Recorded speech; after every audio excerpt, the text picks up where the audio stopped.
Hello, this is Richard Galletly from Aston University.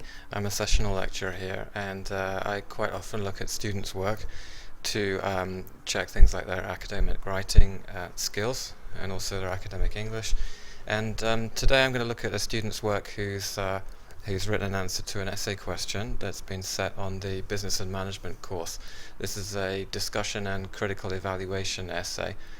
And I'm going to show how a bit of the theory on academic writing can apply to the writing, and look at the student's essay, and perhaps suggest some exercises that will help with a student who is covering an essay like this. So firstly, I'd like to look at the essay itself. This is Rachel, who's a first-year undergraduate student on a business and management degree. The essay question is about motivation, and if you look carefully at the question, you'll see that the lecturer has really tried to help the student here in terms of how it's supposed to be structured. So the first part here is recent events in the banking sector have brought about the issue of bonus payments into the spotlight. So recent events in the banking sector, people being too greedy, basically, people being motivated by money too much, and as a result of that, causing all sorts of economic and financial problems. So the motivating factor of money here could be seen to be a real problem. Then the second part of the problem of the question here is with a reference to appropriate motivation theories. Now, this means that we have to divide the essay into a certain number of parts, and what the student has done here is she's segmented this essay into chronological order in different motivation theories, and considered each one and summarized the theory step by step. So that's the second part of the essay. So we have a bit of background from the banking crisis, then we have a bit of a discussion of the appropriate motivation theories, and then we have a critical evaluation. So the next part is critically evaluate the statement that money motivates. So the last part of the essay will be a critical evaluation of how these theories then explain the theory that money motivates. However, I would focus perhaps on that statement, money motivates, and say, well, you could question that point of view. There are other ways of looking at motivation other than just money. Is it true that money motivates, and do the theories back up this in practice? And then there's an opportunity to look at more recent research as a theory, and then compare that with the most recent research around motivation theory, and to see if there's any evidence to back up that statement that money motivates. Now, before we look at the student's work, I think we should look at a bit of the theory behind this. So this will then explain what work the student's done. So if I look first at the pre-feedback theory, so what I think the student needs for this essay is a bit of help with introductions and conclusions, how to summarize, and how to do a critical evaluation, as well as end of text referencing, source referencing. So I've done a little bit here on writing introductions to critical evaluation essays as well. So the introduction and conclusion parts, this will be in Gillett's very helpful book of 2009 on page 221. In fact, I'll have a look at Gillett's book here. This will give you a guide, successful academic writing. So this will help you with things like writing introductions and conclusions, and anything you ever wanted to know about academic writing. So it's quite helpful as a guide, as a reference tool. So Gillett's point on introduction is that you should have a general statement, like a background statement, like in this case, the current economic crisis has brought into focus the idea or the problem that money motivates people to do things, and perhaps we want to reconsider whether paying people more money is a good thing, and that's a point that could be brought up in the essay. And an organizational statement also, how you're going to lead the reader through this essay. Firstly, we're going to do the motivational theories, and then we're going to look at the current research, and then we're going to critically evaluate this. So that needs to be said in the introduction. The next part is the development, several paragraphs relating to the topic, each section a subdivision of the topic, chronologically. So beginning with the earliest motivation theories, coming down to the most recent, and then most recent research at the end. So the purpose must be kept clear, and you have lots of linking words. If you're not sure what linking words are, take a look in Gillett, and possibly something from Oshima,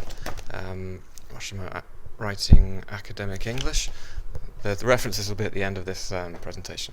So conclusion will be to recall all the things you talked about in the introduction, draw them together and make a final comment.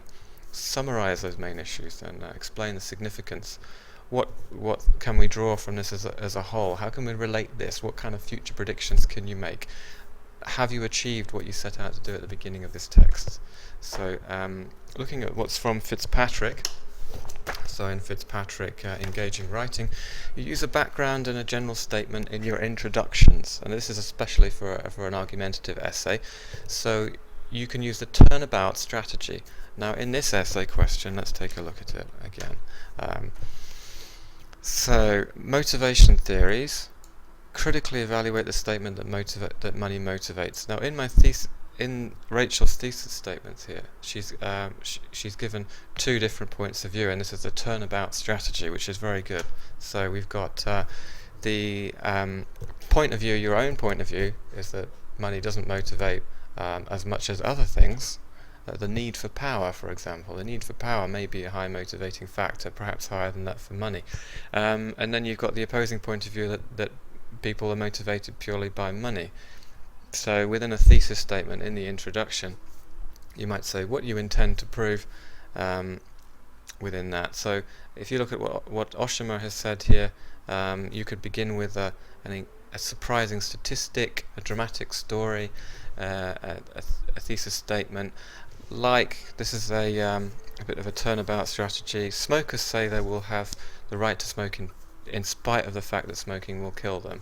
So I have one thesis, smokers say they have the right to smoke, and the opposing thesis that smoking will kill them. So we're looking at two different points of view within a statement of what we intend to prove in the introduction. And see the similarity here with the money motivates point of view. I don't think that money motivates as much as power. However, there is research to show that money does motivate. So you could do that within the thesis statement.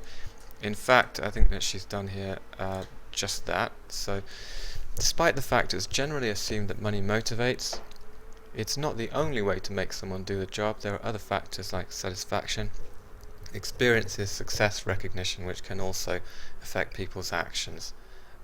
For instance, humans can motivate themselves by setting future goals. Okay, so an excellent thesis statement there. Yeah. Really excellent. So, okay.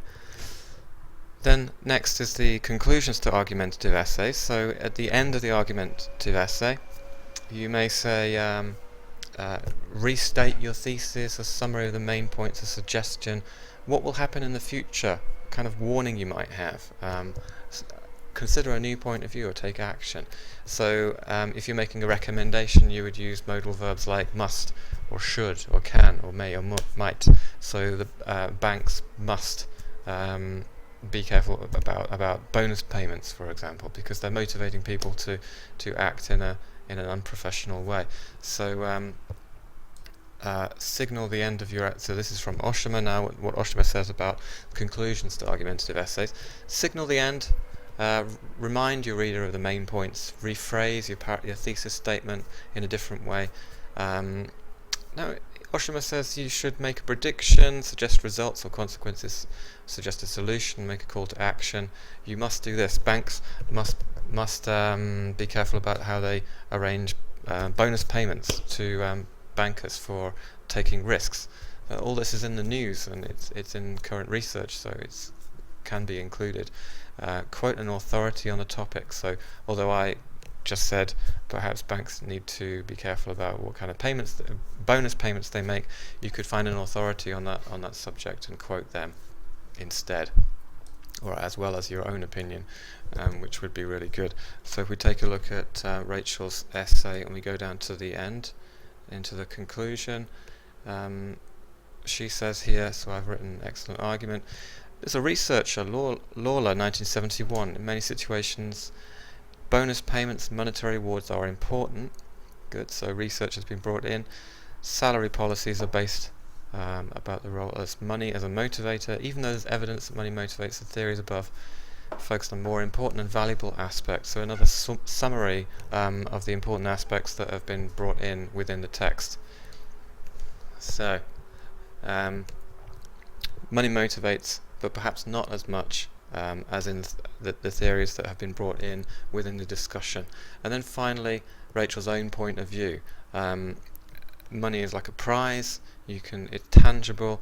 You can measure the job that you've done. So other things you can achieve are not so visible. So that's her own point of view in the conclusion. So again, that's another very good point to put in the conclusion. So writing summaries. Within summarizing the theory, she's going to have to summarize. Now, it's just like paraphrasing. Paraphrasing is taking something that's written by someone else, writing it in your own words, just a little bit shorter.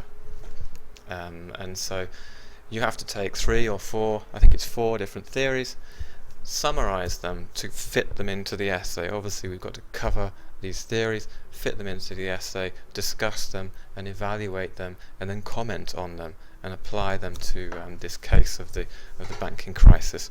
So you retell the story in your own words, shorten it. So Oshima's key to a good summary: use your own words and your own sentence structure. Remember that a summary is much shorter than a paraphrase. Include the main points, leaving out the details. Do not change the meaning. Quite obvious, really. Have a look at this is what Fitzpatrick says about summarizing. This is a good process. So in Fitzpatrick's book Engaging Writing, it's called Engaging Writing: Essential Skills for Academic Writing. Read the main points, ask what the main message is. Go through it. So go through it once, find out what the main message is. Locate the main and supporting points. Underline the main supporting points and paraphrase that. Then write one paragraph combining all the main points that you have and include in-text references. So, has she done that? Let's have a look at the summarizing of the main points. We go to let's consider Maslow. So Maslow's the first one on motivation theory here. So this is a summary of Maslow's motivation theory, all here. So she's taken all of the theory from somewhere and summarized it, and then at the end made a little conclusion about the upper set of needs is attainable only when the most basic level needs are satisfied. So friends, family, psychological, physiological needs, very good. The only thing that's missing here is a reference, which is the only problem here. If we go to the end, she has included, yes, she's included the reference here about Maslow motivation theory, 1987. Okay, so that the end of text reference is there, but perhaps we would need to make an indication in the text here that yeah, okay, so there's no date here. I mean, Maslow's hierarchy of needs is mentioned, but no date. So that's one thing that I would say.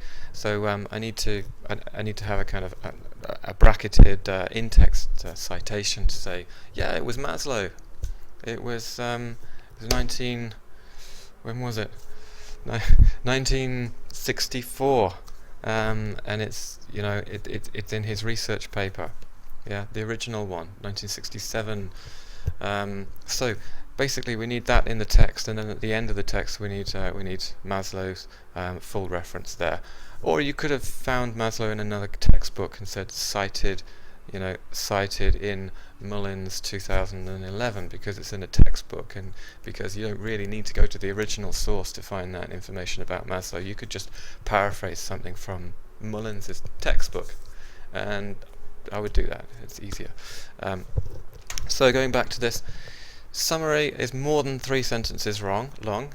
Yes, this one is. Actually, you should include a topic sentence. Yeah, topic sentence. A small sentence saying what will be in this paragraph. So let's look. Maslow's theory of needs suggests that people have to satisfy basic needs. Okay, so close. It's like a topic sentence. So now, critical evaluation. This is what a critical evaluation should include. So we have Reinders, which is Reinders' course book for students of international students. This is what Reinders says you should do to think critically. What is assumed, look at the words and the definitions, change the way they're used. So money motivates, it's a bit of a hard sell argument. It's saying money motivates, and it's a kind of assumption that nothing else motivates, or money motivates, but it motivates because it's an indication of the reward for your effort, and or it means power, or it means so many other things. But to simplify it and to just say money motivates is like saying drink Coca-Cola. It's a push argument, and perhaps it's rhetorical. It's using language, using the force of your words to persuade somebody. So think about your own experience. Are you motivated by money? You should use this when you evaluate that comment.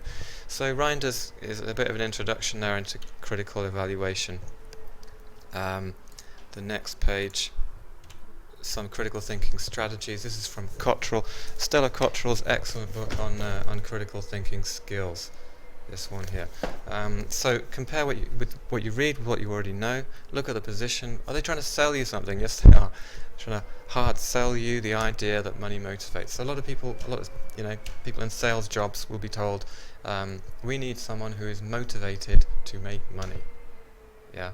Now, if you're going for a sales job, you won't say to them, no, I'm not motivated by money, because you won't get the job. Okay, so you need to. So basically, let's look at that. There's two sides to that argument. Yes, money is a motivating factor, but there are many other things that are motivating too. In fact, a little bit more on rhetorical arguments will be found in Tracy Bell's critical thinking book, in which she goes more into the use of rhetoric within arguments. So create your own position. Can you defend that position if you need to, and evaluate whether that's accurate, and be critical about your own understanding, your own interpretation. Yes, I think that money does motivate up to a certain extent, but I need to find out for sure, so I need to look at current research. Does current research back up what I think, or does it work against what I think? And now I think if I look at Rachel's essay, she's done that. So let's look at the end here. She's done, in many situations they do. So Lawler 71, that's not really recent research, is it? Beck 2004. Yeah. Okay, look at the references here. French. Okay, perhaps that's something she could have done a bit more. Yeah. Okay. Good. End of text referencing. Now, if you'll notice at the end of the text here, there's two internet references. I quite often have problems with this with students. So, and I think that's the end of text referencing here is quite important. We've got two end of text references here, and this is how you reference at the end of a text. Right here. Anything you need to read, you'll find in Fitzpatrick. Let me see. Ooh. Fitzpatrick. Tissington has a very good guide on how to write references in your text, and Oshima, Writing Academic English. So, and I think that will be all. There's my feedback to Rachel. In general, I think this discussion and evaluation of relation to theory is of a very high standard, and perhaps she could look at some more recent research, but otherwise really excellent work. Thanks very much for listening, and this is the first one. I'll try and record some more in the future, and thanks a lot. Bye.